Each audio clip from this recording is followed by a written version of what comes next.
group of investors hoping to salvage shuttered trucking giant Yellow, formerly YRC, were dealt a setback on Thursday when executives from the bankrupt company turned down a $1 billion bid that would have scooped up much of what was left. But the group of investors led by trucking executive Sarah Riggs Amico vowed to continue, hoping that in the end the courts and the Treasury Department allow them to prevail. One of the sticking points has been Amico's request to restructure a $700 million CARES Act loan repayment, which helped keep the trucking giant afloat during the pandemic. The U.S. Department of Treasury says their hands are tied. The loan in question was made during the prior administration, and Treasury is one of several creditors taking part in the bankruptcy process.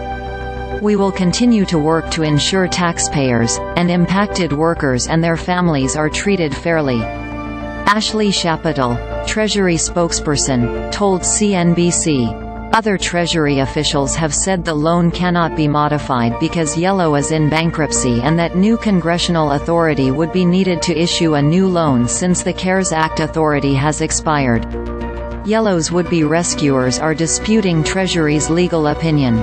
A bipartisan group of 8 senators, including Senator Josh Hawley, R. Moe, and Elizabeth Warren, D. Ma, have publicly supported attempts to save Yellow and its 30,000 jobs, pressing Treasury to restructure the loan.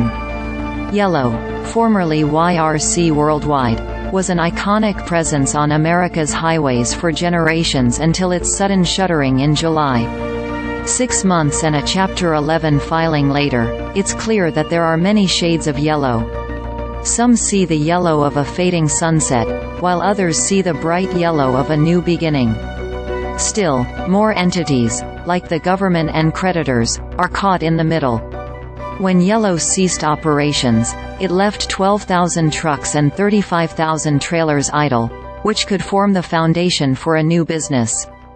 Yellow traces its roots to a taxi service in Oklahoma by the same name that started in the 1920s. For generations, Yellow grew into a freight giant that touched almost every corner of the American economy, becoming one of the top 10 freight carriers in the country, grossing over $6 billion in 2022.